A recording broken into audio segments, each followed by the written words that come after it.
सुबह 5 बजे खाने वाले 50 बनाने वाली 2 देवरानी जेठानी। ओह, कितनी ठंड पड़ रही है। ये कहाँ फंस गए हम। इतना सारा खाना हम दोनों को अकेले बनाना पड़ रहा है। मेरी तो ठंड से हालत खराब हो रही है। हाथ पूरे बर्फ हो गए हैं और ये पूरियां तलकर तो मेरे हाथों में सूजन भी आ गई है। घर के बाहर टेंट देखकर और इतने बड़े आग की भट्टी पर इतनी बड़ी बड़ी कढ़ाइयों में खाना बनता देखकर लगता है कि घर में कोई दावत है। लेकिन ये दावत का खाना ये 2 बहुएं क्यों बना रही थी? इसे कोई हलवाई वाला भी तो बना सकता था। आखिर ये दोनों बहू ठंड में इतनी परेशान होकर इतना सारा खाना अकेले ही क्यों बना रही थी? आइए जानने के लिए कहानी में थोड़ा पीछे चलते हैं। आजा बहू, घर के अंदर आजा। भाभी, आप दोनों सबके पैर छूकर आशीर्वाद ले लीजिए। अरे शादी देख ली तो अपने घर चले जाना चाहिए था इन सबको। यहाँ इतने लोगों का पैर छूकर मेरी तो कमर ही टूट गई। हाय मेरी कमर। अरे बहू, क्या हुआ? तू ठीक तो है ना? क्या हुआ तेरी कमर को? अरे होना क्या था, सास ससुर की जगह पूरे गांव वालों के पैर छूने पड़ेंगे तो जेठानी जी की कमर ही टूटेगी ना। कुछ नहीं माँ जी, बस थोड़ी सी कमर में लचक आ गई। अच्छा ठीक है, जा तू अब आराम कर ले। सभी लोग अपने कमरे में जाकर आराम करने लग जाते हैं। हिमानी और कोमल भी अपने पति के साथ आराम से रात में सो रही होती हैं। अगले दिन सुबह 7 बजे उर्मिला कोमल के दरवाजे को ठोकती हुई और वहीं दूसरी तरफ दादी सास सुधा हिमानी के दरवाजे को ठोकना शुरू करती हैं। सुबह के 7 बज गए हैं और दोनों बहू घोड़े बेच के सो रही हैं। अरे उठो तुम दोनों, सोते ही रहोगी क्या बहू?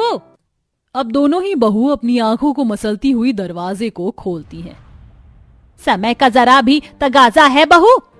सुबह के 7 बज गए हैं और तू अब तक घोड़े बेचकर सो रही है। हम लोगों के नाश्ते का क्या होगा?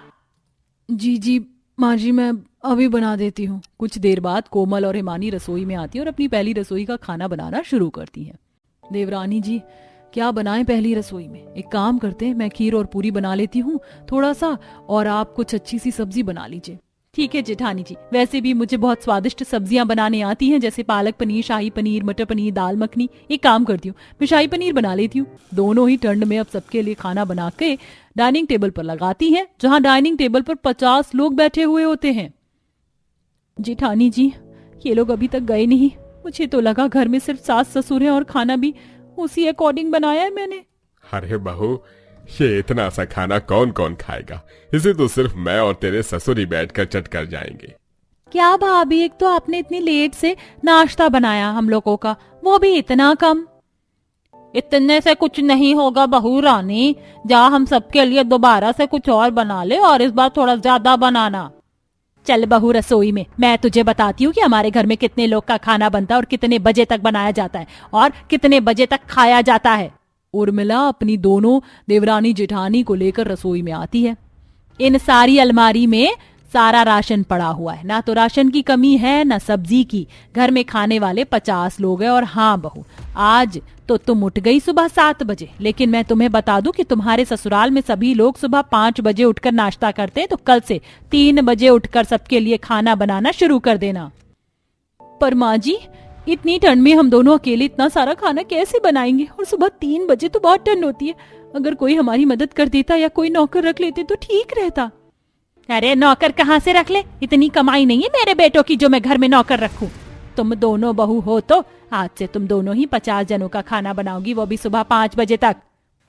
उर्मिला इतना बोलकर वहां से चली जाती है। हिमानी और कोमल 50 जनों का खाना बनाने में जुट जाती है। हिमानी एक तरफ 50 जनों की रोटियों का आटा गूंथ रही होती है, वहीं दूसरी तरफ कोमल बहुत सारी सब्जियों को कट कर रही होती है। देवरानी जी, मैंने लाइफ में आज तक इतना आटा नहीं गूंथा और यहाँ मुझे इन 50 लोगों का आटा गूंथना पड़ रहा है। अब जैसे तैसे करके ठंड में कोमल और हिमानी घर के पूरे 50 सदस्यों का खाना बनाकर डाइनिंग टेबल पर रखते हैं। सभी लोग खाना खाते हैं और खाने की बहुत तारीफ करते हैं। बहू, तुमने तो खाना बहुत स्वादिष्ट बनाया है। ये लो, ये नेक रख लो, तुम्हारी पहली रसोई का। मुकुल अपनी दोनों बहू को उनकी पहली रसोई का नेक देता है। कुछ देर बाद जेठानी देवरानी मिलकर रसोई में बहुत सारे बर्तनों को धो रही होती हैं। दीदी, इन 50 जनों का खाना बनाना तो मुश्किल ही था, लेकिन अब इतने सारे जूठे बर्तन भी हमें ठंड में अकेले ही धोने पड़ रहे हैं। 50 जनों का खाना हम बना लेते हैं, कम से कम सासू माँ को बर्तन धोने के लिए तो एक नौकर रख लेना चाहिए था। इसी तरह अब अगले दिन सुबह हिमानी और कोमल ठंड में 3 बजे उठकर रसोई में खाना बना रही होती हैं। दोनों को ही बहुत तेज ठंड लग रही होती है। देखो जेठानी जी, सब लोग कितने आराम से रजाइयों में सो रहे हैं और हम दोनों इतनी ठंड में 3 बजे उठकर सबके लिए नाश्ता बना रहे हैं। अरे लेकिन हम लोग खाने में बनाएं क्या? इतनी सुबह सुबह मेरा दिमाग काम नहीं कर रहा है। अरे तुम दोनों 3 बजे उठ गई, चलो अच्छा है। लेकिन ये क्या, तुम दोनों ने अभी तक कुछ बनाया ही नहीं है। थोड़ी ही देर में पूरा परिवार उठकर नाश्ता करने के लिए डाइनिंग टेबल पर बैठ जाएगा। माँ जी, समझ में नहीं आ रहा है कि खाने में क्या बनाए 50 लोगों के लिए। देखो मैं तुम्हें बताती हूँ कि यहाँ पर सब लोग क्या क्या खाते हैं। तुम्हारी दादी सास दूध वाला दलिया, नमकीन दलिया ही खाती हैं, और तुम्हारे ससुर जी हल्का ही खाना खाते हैं, जैसे दाल चावल, आलू की सब्जी, रोटी। और मैं तो शाही पनीर, पूरियां, पुलाव खा लेती हूँ। और तुम्हारी नंद, उसको सब कुछ खाना पसंद है और खाने के बाद मीठा जरूर चाहिए, तो मूंग दाल का हलवा या गाजर का हलवा चाहिए होता है। तो इसके अनुसार तुम 50 जनों का खाना बना लो। परिवार की पसंद नापसंद बता करके उर्मिला वहां से चली जाती है। देवरानी जी, दलिया तो नहीं है, अब उनके लिए दलिया कैसे बनाएं? और इस ठंड में सुबह के 3 बजे कोई दुकान भी नहीं खुली होगी। चलो जेठानी जी, एक बार देख करके आते हैं, क्या पता हमें किसी दुकान पर दलिया मिल जाए। हिमानी और कोमल ठंड में सुबह के 3 बजे दुकानों पर जाती हैं, जहां उसे कोई भी दुकान खुली हुई नहीं मिलती है, और वो वापस आ जाती है। एक काम करते हैं, दादी सास के लिए खिचड़ी बना देते हैं। दोनों ही बैठकर अब सबके लिए अलग अलग खाना बनाना शुरू कर देती हैं। जेठानी जी, ये देखिए, मेरे तो हाथ छिल गए हैं इन गाजर को घसते घसते। इन 50 जनों के लिए मैं अकेली इतना सारा हलवा कैसे बना पाऊंगी? अब जैसे तैसे करके ठंड में सुबह के 5 बजे कोमल और हिमानी 50 सदस्यों का खाना बनाकर तैयार करती हैं और डाइनिंग टेबल पर लगाती हैं। सभी लोग खाने को खाकर अपने अपने कामों में लग जाते हैं। फिर दोपहर में दोबारा कोमल और हिमानी सबके लिए खाना बनाने जाती हैं, जहां कुछ सदस्य ठंड में छत पर बैठे हुए होते हैं और कुछ डाइनिंग टेबल पर। देवरानी जी, मेरी तो टांगों में बहुत तेज दर्द हो रहा है। कभी डाइनिंग पर खाना देने जाओ, कभी छत पर सबके लिए खाना लेकर जाओ। भाभी, छत पर सबके लिए रोटियां कम पड़ गई हैं, रोटियां लेकर छत पर आ जाइए। अरे बहू, डाइनिंग टेबल पर भी थोड़ा दलिया और दे जा। जी अभी लाई। अब दोनों ही देवरानी जेठानी कभी किसी को छत पर खाना देने जाती तो कभी किसी को डाइनिंग टेबल पर, जिसके कारण उनकी हालत बहुत खराब हो चुकी थी।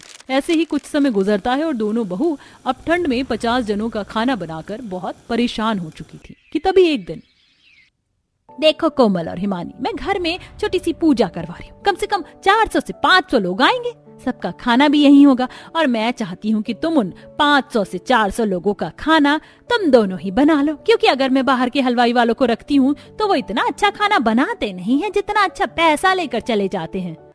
पर माँ जी, इतना सारा खाना हम दोनों अकेले कैसे बना पाएंगे?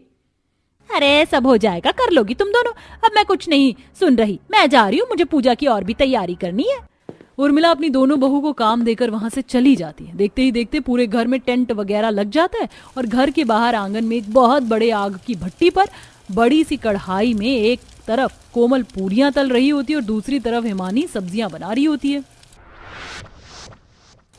ये कहाँ फंस गए जेठानी जी हम लोग? सभी लोग पूजा को एंजॉय कर रहे हैं और हम इस ठंड में सबके लिए दावत का खाना बना रहे हैं। कोमल और हिमानी ठंड से कांपते हुए खाना बना ही रही होती हैं कि देखते ही देखते वहां पर आग लग जाती है और दोनों चिल्लाकर वहां से भागती हैं। कोमल और हिमानी के चिल्लाने की आवाज सुन के सारे रिश्तेदार घर के बाहर इकट्ठा हो जाते हैं। अरे बहू, तुम दोनों यहाँ पर क्या कर रही हो? तुम ठीक तो हो ना? तुम्हें कहीं लगी तो नहीं? हम लोग यहाँ पर दावत का खाना बना रहे थे, माँ जी ने हमें यहाँ खाना बनाने की ड्यूटी दी थी। उर्मिला, तेरा दिमाग खराब है क्या? तुझे अंदाजा भी है कि इस आग की भट्टी में से आग की लौ कितनी तेज निकलती है? अगर आज तेरी बहू इसमें जल जाती तो तू क्या करती? तू हलवाई वाला भी तो रख सकती थी ना। कंजूसी की भी हद होती है उर्मिला। मुझे माफ कर दो, मुझसे गलती हो गई। चंद पैसे बचाने के लिए मैंने अपनी बहू को आग की भट्टी में दावत का खाना बनाने को बोल दिया। इस हादसे के बाद उर्मिला को अपनी गलती का एहसास हो जाता है। कुछ दिन बीतते हैं और अब वह अपने 50 जनों के परिवार के लिए 2 से 3 नौकरानियों को अपने घर में रख लेती है और पूरे परिवार के साथ मिलकर रहने लगती है। शामू, जल्दी से सजावट पूरी कर लो, शादी का और भी काम बाकी है। मैं चाहता हूँ कल मेरी दोनों बहू इस घर में आए तो अपने ससुराल को देखते ही रह जाएं। और हाँ, दोनों बहू के लिए गाड़ी मंगवा दो, गाड़ी की सजावट करवानी है। साहब, दोनों गाड़ी गुलाब और ऑर्किड के फूल से सजवा दूं? हाँ करवा दो, मेरी बहू का स्वागत भी तो अच्छे से होना चाहिए ना।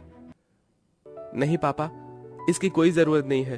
वो मेरी वाली ज्यादा ही मॉडर्न है। उसने तो कल ब्राइड एंट्री भी रॉयल रखवाई है शादी में, और वो अपने ससुराल में थार में बैठकर आना चाहती है, जो कि उसके पास है। तो आप गाड़ी बुक मत करवाइए। अच्छा ठीक है श्यामू, ऐसा करो, एक गाड़ी करवा दो, मेरी बड़ी बहू तो आएगी ना। क्यों, इसकी भी क्या जरूरत है? अपनी पसंद की गवार बहू इस घर में लेकर आ रहे हो, ये काफी नहीं है?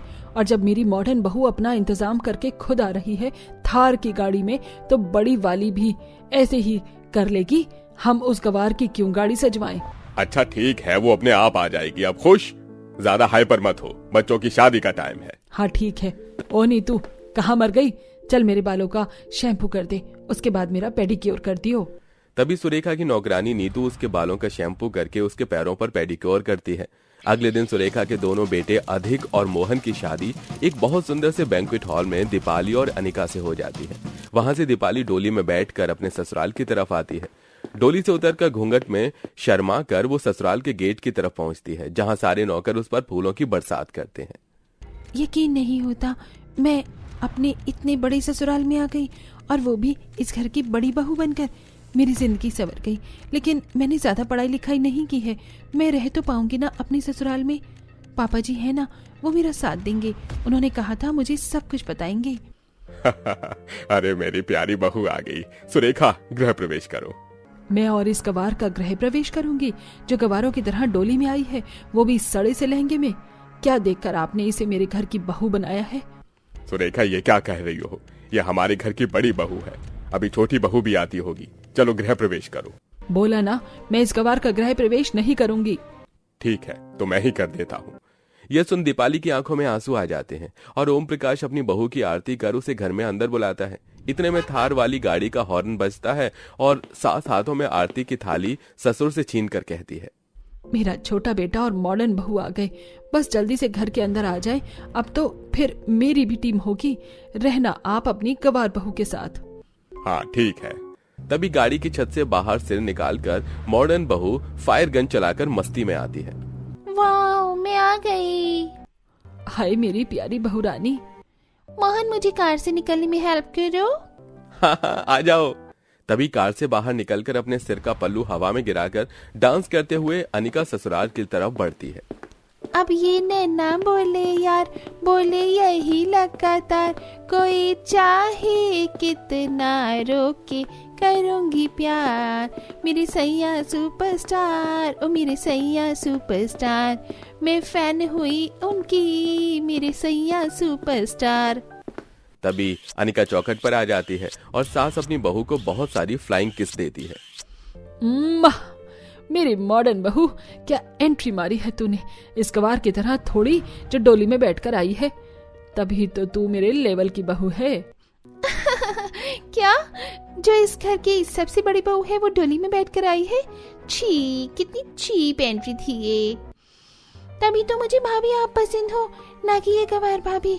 और वैसे भी इनके पास ऐसा ही है क्या जो मैं इन्हें पसंद करूं? मोनिका, तुम अपनी हद पार कर रही हो। इस घर में तुम्हारी एक नहीं दो भाभी आई हैं। मान सम्मान तुम्हें दोनों को देना पड़ेगा। पापा बिल्कुल ठीक कह रहे हैं। मोनिका, से सॉरी। भैया, मैंने कोई गलती नहीं की है, सिर्फ एक बात कही है, for which I am not at all sorry. ये कहकर मोनिका वहां से चली जाती है। फिर सब आराम करते हैं। अगले दिन दोनों बहू की पहली रसोई होती है, जहां एटीट्यूड से दोनों की मेहंदी देख अनिका कहती है, माँ जी देखिए ना, अभी मेरे हाथों की मेहंदी भी नहीं उतरी और मैंने बहुत महंगा नील एक्सटेंशन मैनिक्योर करवाया था।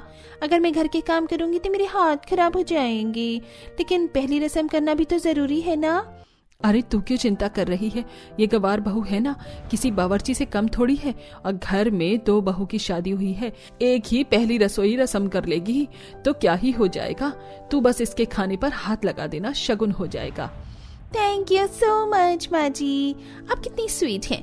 मैं तो कह रही हूँ आप भी मेरी तरह आज मॉडर्न ड्रेस पहन लीजिए, गाउन वाउन छोड़ दीजिए ये साड़ी। ठीक है, मैं अभी तैयार होकर आती हूँ। और सुन, गवार कहीं की, खाना अच्छे से बनाना, पहली रसोई का। ये नहीं कि कुछ भी बनाकर खिला दो, तुम्हारे पास सिर्फ 1 घंटा है। जी माँ जी। फिर सुरेखा मॉडर्न कपड़े पहनकर आ जाती है, जहां मॉडर्न बहू सास का मेकअप करती है। दूसरी तरफ दीपाली पहली रस्म का खाना बनाकर डाइनिंग टेबल पर लगाती है, जहां ससुर खाना खाकर बड़ी बहू की तारीफ करता है। वाह वाह बहू तुमने लिट्टी चोखा बहुत अच्छा बनाया है। बरसों के बाद मैं इतना अच्छा खाना खा पा रहा हूँ। तुम बिल्कुल मिट्टी से जुड़ी इंसान हो।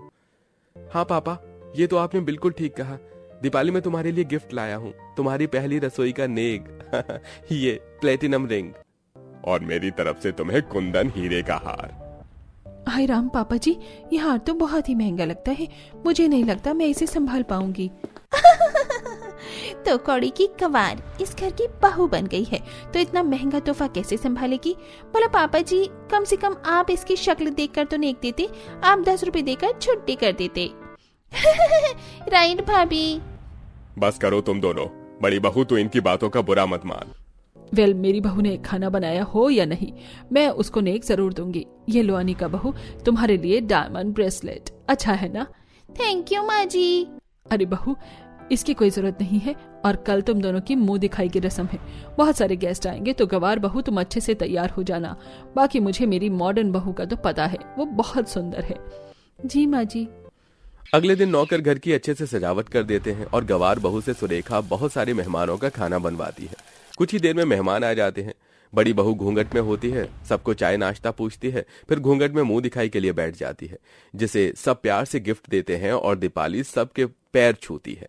शुक्रिया आंटी जी, मुझे आपका तोहफा पसंद आया। अरे अरे बस बेटा, पैर छू लिए तुमने तो। अरे भाई साहब, आपकी बड़ी बहू बहुत आज्ञाकारी है। पता है, मुंह दिखाई से पहले सब मेहमानों को चाय नाश्ता खाना पीना पूछ रही थी। छोटी बहू कहाँ है? अरे मेरी पसंद है, इस घर की बहू अच्छी तो होनी ही थी। तो मेरी बहू भी किसी से कम नहीं है, वो आती ही होगी। अनिका बहू आ जाओ, सब तुम्हारा इंतजार कर रहे हैं। तभी अनिका शॉर्ट ड्रेस पहनकर, मुंह पर छोटा सा स्कार्फ रखकर और एक हाथ में ड्रिंक करते हुए नशे में धुत होकर आती है। I'm coming। मैं आ गई, आपकी सेलिब्रिटी आ गई। मेरी मुंह दिखाई की रस्म करनी है ना? देखो मुझे, देखो। हाय गुड़िया, हेलो टकलू अंकल, हेलो सासू माँ एंड खसट ससुर। बहू, ये क्या बदतमीजी है? तुम कैसे कपड़े पहन कर आई हो? चुप बढ़िया, मॉडर्न बहू लाई है तो मॉडर्न बहू अब कपड़े भी ना पहने। तेरी गवार बहू से तो लाख गुना अच्छी हूँ मैं देख कैसे घूंघट में खड़ी हुई है। बहू, बहुत हो गया, तुम बदतमीजी कर रही हो सबके सामने। सब रिश्तेदार मुझे देख रहे हैं। लो, अपनी मॉडर्न बहू को देख लो, क्या गुल खिला रही है तुम्हारी मॉडर्न बहू। इस मॉडर्न बहू से अच्छी मेरी गवार बहू है। सुना था ना, कितनी तारीफ हो रही थी उसकी। अनिका, तुम्हें शर्म नहीं आती? इस वक्त तुम ड्रिंक करके आई हो। ओह शट अप मोहन, आज मेरी मुंह दिखाई है कि अपनी खुशी में मैं ड्रिंक भी नहीं कर सकती। हटो यहाँ से। माँ जी, प्यारी माँ जी, ये आपके थान क्यों लपेटा है? इसे खोल दीजिए और मेरी तरह मॉडर्न बन जाइए। चलो मैं ही खोल देती हूँ। हे भगवान, अनिका तुम क्या कर रही हो? ऐसा मत करो। चुप गवार बहू, मैं खोल के ही रहूंगी। मॉडर्न बहू सास की साड़ी खींचती है कि सुरेखा उसे थप्पड़ मार देती है, जिससे वो जमीन पर गिर जाती है। बेशरम अनिका, आज तूने मेरी सबके सामने इज्जत उछाल दी। पता नहीं क्या सोचकर मैं अपनी मॉडर्न बहू पर गर्व कर रही थी, लेकिन तुझसे अच्छी तो बड़ी बहू है जो घूंघट में रहकर भी अपनी मर्यादा में है। और तू, छी। देखा, मैंने कहा था ना, बहुत जल्दी मॉडर्न और गवार बहू के बीच फर्क समझ आ जाएगा। और ये फर्क यही था कि मेरी बहू गवार सही, लेकिन संस्कारों और जमीन से तो जुड़ी है, और तुम्हारी मॉडर्न बहू उतनी ही बेशरम निकली जो आज तुम्हारी ही इज्जत पर हाथ डाल बैठी। मोहन, इसे ले जाए यहाँ से। जी, आप बिल्कुल ठीक कह रहे थे, मुझे माफ कर दीजिए। और बड़ी बहू तो मुझे माफ कर दे प्लीज। मैंने तेरा बहुत दिल दुखाया है, लेकिन अब से मैं तुझे अपनाती हूँ और तेरी जिम्मेदारी है एज अ जेठानी, इस घर का सारा काम सिखाएगी इसे। जी माँ जी। इस तरह सुरेखा अपनी गवार बहू को अपना लेती है और मॉडर्न बहू को घर के तौर तरीके सिखाने को कहती है।